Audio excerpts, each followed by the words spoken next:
Coming up on today's show, we have Katie McCullen, Manager of Media Relations and Corporate Development for Chesapeake Energy, and Tim Parrish, President and owner of Control Tech.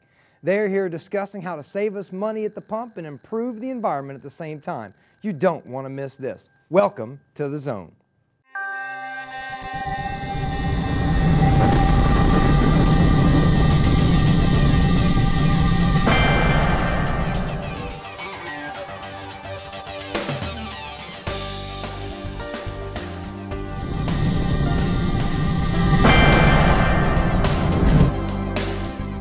I'm your host, Gifford Briggs, and you have just entered the Energy Zone, your place for hard-hitting news and commentary on the most pressing issues surrounding Louisiana's energy industries.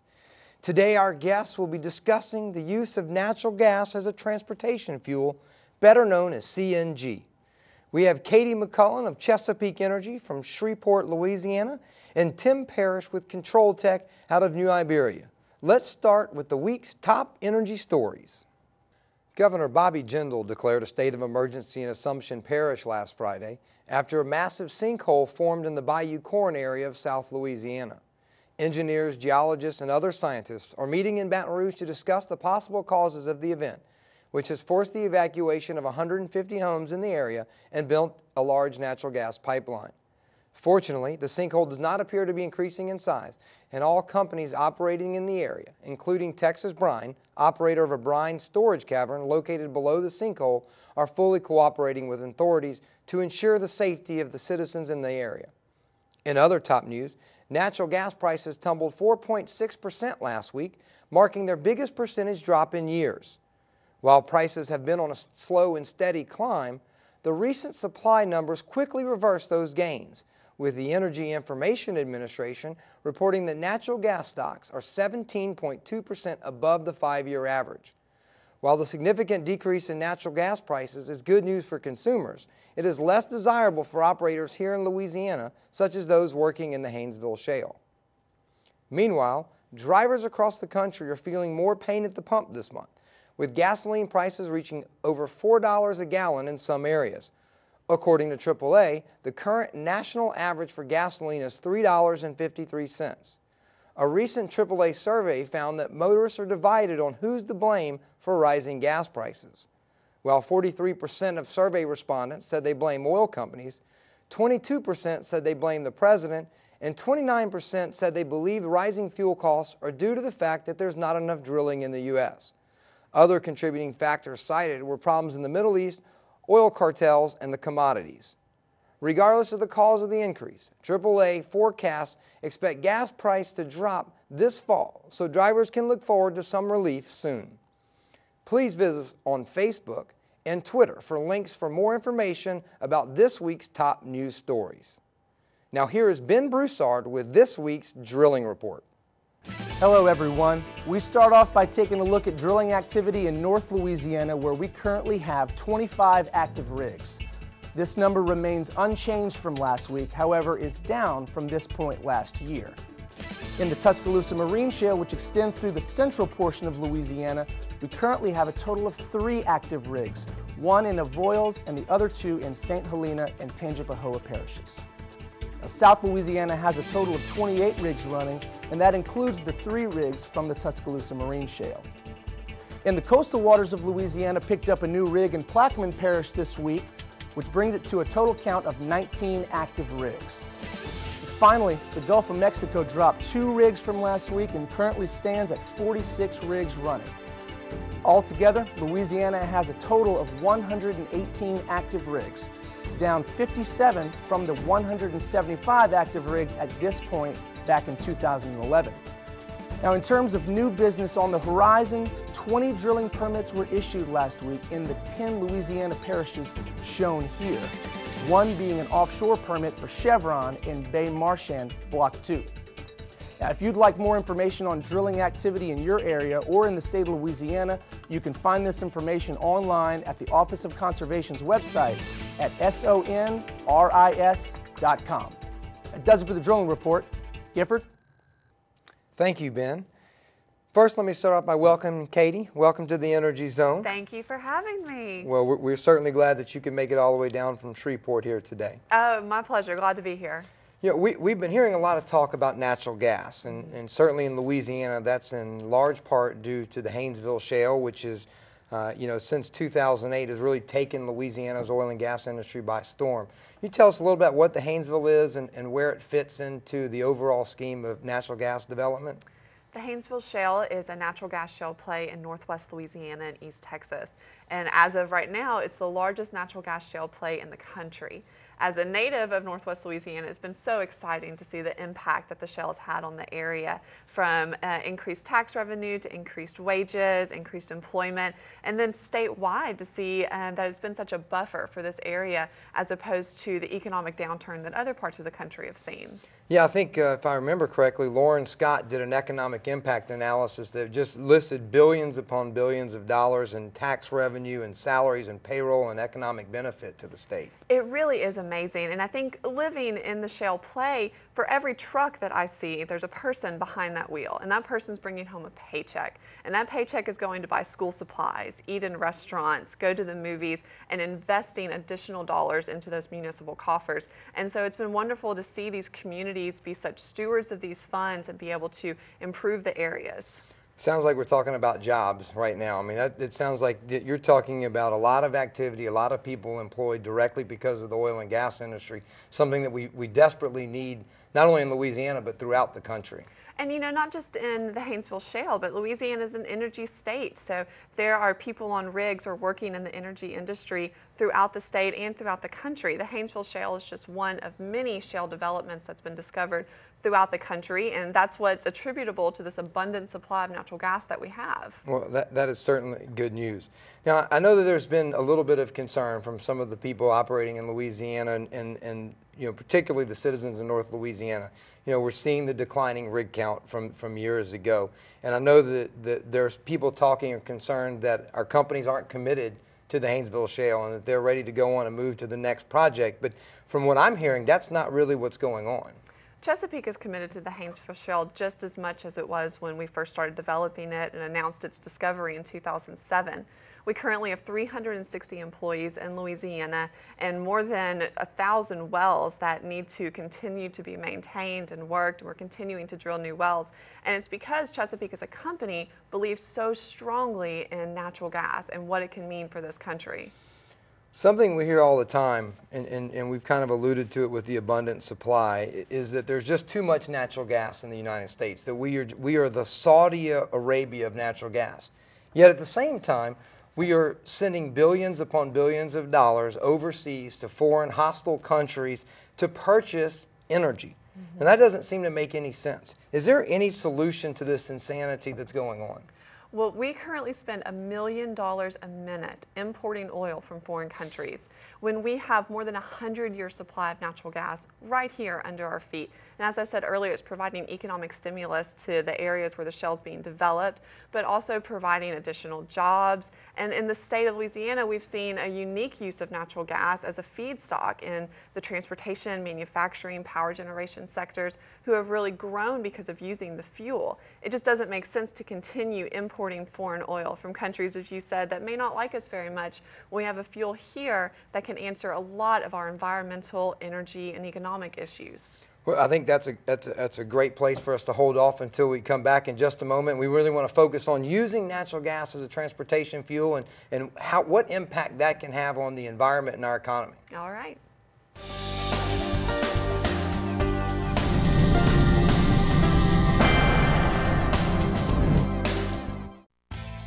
At the Palace Casino Resort, we've got it all. Non-stop gaming action, fabulous food, luxury accommodations, and the Preserve Golf Club, our Jerry Pate Design Championship golf course. It's golf the way nature intended. For a limited time, you can stay with us for just $69. Plus, you'll receive up to $20 in slot credits and $20 in food credits. So come stay, play, and dine at the Palace Casino Resort. Visit our website or call for reservations. The inspiring taste of McDonald's new Spicy Chicken McBites. Poppable pieces of tender chicken breast, seasoned with just the right amount of spice, but just for a limited time. The simple joy of spicy perfection. So did you have a good breakfast? Yep. Is somebody cooking for you? Let me speak to her. Just say hi to my mom real quick. Share your morning with a Sausage McGriddles breakfast sandwich for only $1. At the Palace Casino Resort, we've got it all. Non-stop gaming action, fabulous food, luxury accommodations, and the Preserve Golf Club, our Jerry Pate Design Championship golf course. It's golf the way nature intended. For a limited time, you can stay with us for just $69. Plus, you'll receive up to $20 in slot credits and $20 in food credits. So come stay, play, and dine at the Palace Casino Resort. Visit our website or call for reservations.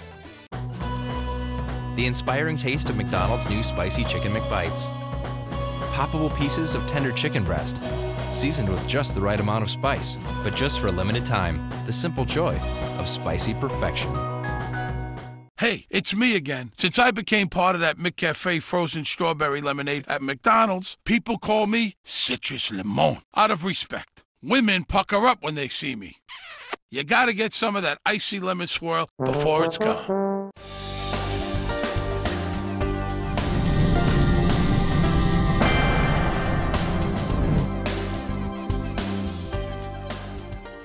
Welcome back to the Energy Zone. We're here with Katie McCullen of Chesapeake Energy talking about natural gas. We want to start talking a little bit more about natural gas as a transportation fuel. You know, every president since Nixon has been saying that we need to rid ourselves of our dependency on foreign oil. But no one ever really talks about the real issue with oil, and that is transportation. 70% of the oil that we consume every day is used for transportation. So we can't really rid our dependency on foreign oil unless we begin to look at changing our transportation fuel. Is natural gas a viable alternative? Natural gas is clearly the answer when you're looking for a fuel that is versatile, not only in transportation, but in other sectors, but especially transportation because it's so important. We believe that that is where you will have the most impact in converting the country over to natural gas and weaning it off of foreign oil is going to be first looking at those long-haul vehicles that use liquefied natural gas. Chesapeake's working with Clean Energy Fuels right now to establish LNG stations across the country, America's Natural Gas Highway, to help spread the message that natural gas is a fuel from the smallest vehicle all the way up to an 18-wheeler hauling goods across the country. So you bring up an interesting point. We have two different types of fuel here. We've got CNG and LNG, compressed natural gas and liquefied natural gas. What's the real difference between the two? Liquefied natural gas is great for those long-haul, large 18-wheel vehicles. Compressed natural gas is what you see more commonly in stations, four-car sedans, SUVs. Chesapeake is actually in the process of converting its entire fleet to run on compressed natural gas, and this is a combination of SUVs, trucks, and sedans as well. And I believe that you have a chopper as well, correctly, that was done on Orange County choppers. We do. We right? have the world's only compressed natural gas chopper created in honor of our 20th anniversary as a company. And I think that that just points to the power of this fuel, that it is so versatile, that not only can it act as a feedstock for a chemical plant producing goods for the country, but all the way down to a chopper for fun. Well, you know, I know that there's a lot of people out there that say been there, done that, in that early 80s here in Louisiana that we tried to run off natural gas. But I think the technology has come a long way since then, and additionally, the supply of natural gas has increased a lot because of shale plays like the Haynesville Shale and the Marcellus Shale and other shale plays around the country. What about, let's talk about the vehicles and the infrastructure. You have a chicken or the egg situation, right? Where nobody's going to go out and buy a car if they can't fill it up, but nobody's going to build a station if there's no cars to fill up. Is there a good way to approach the chicken or the egg dilemma? I think the best way to approach it is to just do them both at the same time. That's the way that Chesapeake has approached it. We're investing $1 billion in demand enhancement activities over the next 10 years in order to give those original equipment manufacturers like Ford and Dodge the confidence that they can build these vehicles and that customers will be able to purchase them and fuel them in certain places. You said the perfect combination earlier, that we have this abundant supply and then now it's building the stations and then getting the vehicles out there. And so now that we have the supply, you're starting to see stations pop up across the state. We have 11 public CNG stations across Louisiana right now, and there'll be more coming in the years to come. Well, that is fantastic news, and that's all we have time for today. I appreciate you joining us here on the Energy Zone. Coming up next, we've got Tim Parrish with Control Tech, and we're going to talk a little bit more about the actual conversion of vehicles. Stay tuned.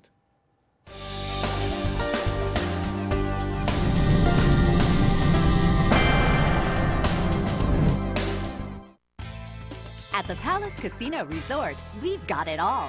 Non-stop gaming action, fabulous food, luxury accommodations, and the Preserve Golf Club, our Jerry Pate Design Championship golf course.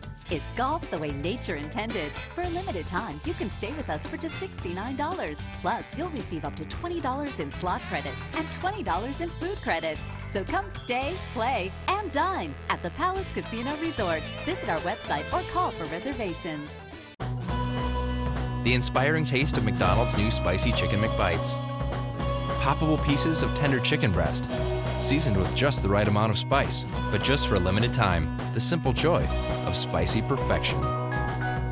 Hey, it's me again. Since I became part of that McCafe frozen strawberry lemonade at McDonald's, people call me Citrus Limon. Out of respect. Women pucker up when they see me.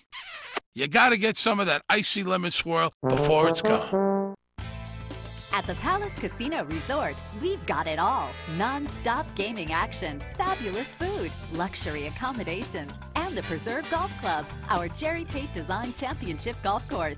It's golf the way nature intended. For a limited time, you can stay with us for just $69. Plus, you'll receive up to $20 in slot credits and $20 in food credits. So come stay, play, and dine at the Palace Casino Resort. Visit our website or call for reservations. The inspiring taste of McDonald's new Spicy Chicken McBites. Poppable pieces of tender chicken breast, seasoned with just the right amount of spice, but just for a limited time. The simple joy of spicy perfection. So did you have a good breakfast? Yep. Is somebody cooking for you? Let me speak to her. Just hi to my mom real quick. Share your morning with a Sausage McGriddles breakfast sandwich for only $1.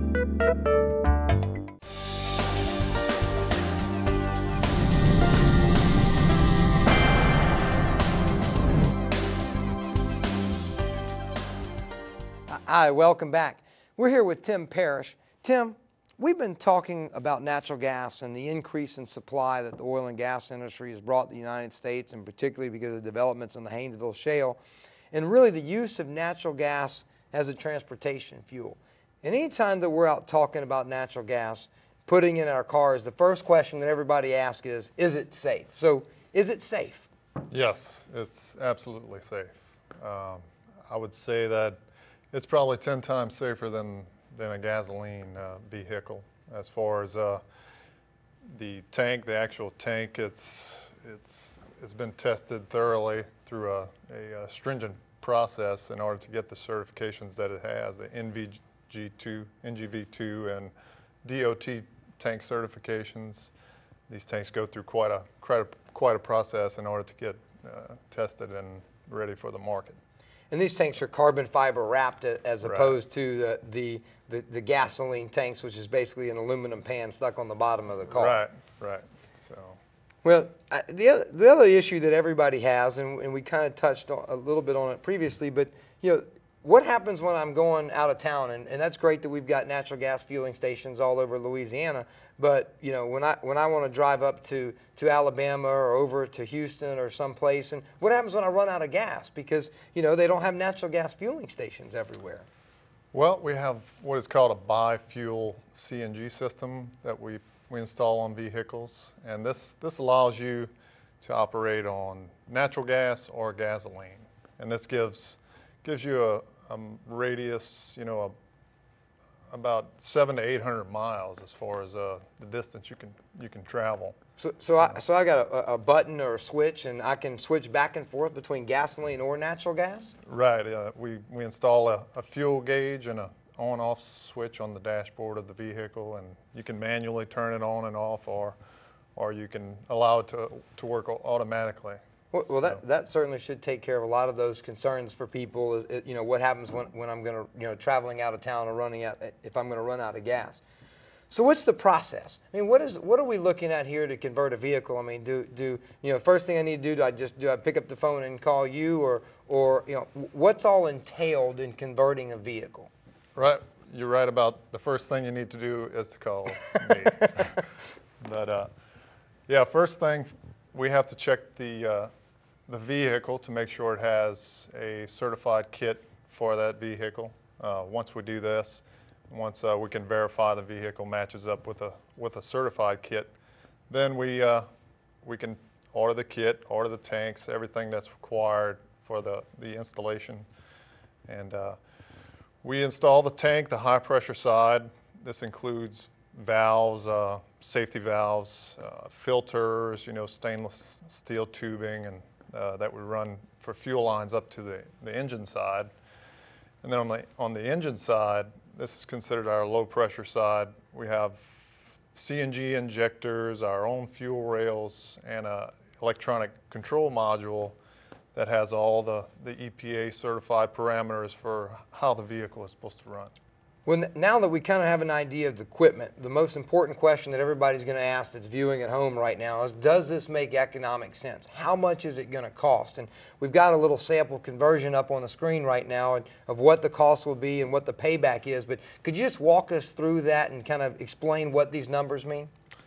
Well, with an average installation cost of about $10,000, you're looking at a state credit of $5,000 for that installation, and that's an out-of-pocket cost of $5,000, and that's gallons per year. If you use 1,500 gallons per year, and at $1.50 savings, you're looking at $2,250 a year in savings. And driving 18,000 miles per year at 12 miles per gallon over a 6-year period, you're looking at $10,750 worth of savings. So $10,000, over $10,000 in savings above and beyond the cost of conversion. Right, and for fleets with 30, 50 vehicles, it adds up. Well, you start doing the math, and that definitely makes a difference. You know, as a closing point, I would like to address the current debate over the tax incentives that Tim just talked about that were passed in 2009 and really what they apply to. Myself and Louisiana Oil and Gas Association and many of our other industry partners worked hard in 2009 to pass legislation that would encourage companies to take a risk on alternative fuels, specifically for CNG. Recently, people have been encouraged by some to claim the tax credit for flex fuel vehicles, stating that the vehicle should qualify for the credit. That was absolutely not the intention of the legislation. Additionally, if you take time to read the legislation, it is very clear in what should qualify for the credit. Qualified clean-burning motor vehicle fuel property shall mean equipment necessary for a motor vehicle to operate on alternative fuel and shall not include equipment necessary for operation of a motor vehicle on gasoline or diesel. Clearly, if you want to be able to take the tax credit, the incentive has to be used for equipment that is solely for the use of an alternative fuel. It is intended for those people that want to convert their vehicles by adding a separate fueling equipment like a natural gas tank or anything other than that is an abuse of the system and threatens the viability of the incentive for those whom it was originally intended. That looks to be about all we have time for today. I'd like to thank my guests, Katie McCullen and Tim Parrish. We certainly hope that you've enjoyed the show. If you have questions for our guests, please visit the Energy Zone website or our Facebook page and post your questions online. Each of our guests has a dedicated page on our website, and you can post your questions and comments directly to them.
At the Palace Casino Resort, we've got it all. Non-stop gaming action, fabulous food, luxury accommodations, and the Preserve Golf Club, our Jerry Pate Design Championship golf course. It's golf the way nature intended. For a limited time, you can stay with us for just $69. Plus, you'll receive up to $20 in slot credits and $20 in food credits. So come stay, play, and dine at the Palace Casino Resort. Visit our website or call for reservations. The inspiring taste of McDonald's new Spicy Chicken McBites. Poppable pieces of tender chicken breast, seasoned with just the right amount of spice, but just for a limited time. The simple joy of spicy perfection. So did you have a good breakfast? Yep. Is somebody cooking for you? Let me speak to her. Just hi to my mom real quick. Share your morning with a Sausage McGriddles breakfast sandwich for only $1. At the Palace Casino Resort, we've got it all. Non-stop gaming action, fabulous food, luxury accommodations, and the Preserve Golf Club, our Jerry Pate Design Championship golf course. It's golf the way nature intended. For a limited time, you can stay with us for just $69. Plus, you'll receive up to $20 in slot credits and $20 in food credits. So come stay, play, and dine at the Palace Casino Resort. Visit our website or call for reservations. The inspiring taste of McDonald's new Spicy Chicken McBites. Poppable pieces of tender chicken breast, seasoned with just the right amount of spice, but just for a limited time. The simple joy of spicy perfection. Hey, it's me again. Since I became part of that McCafe frozen strawberry lemonade at McDonald's, people call me Citrus Limon. Out of respect. Women pucker up when they see me. You gotta get some of that icy lemon swirl before it's gone.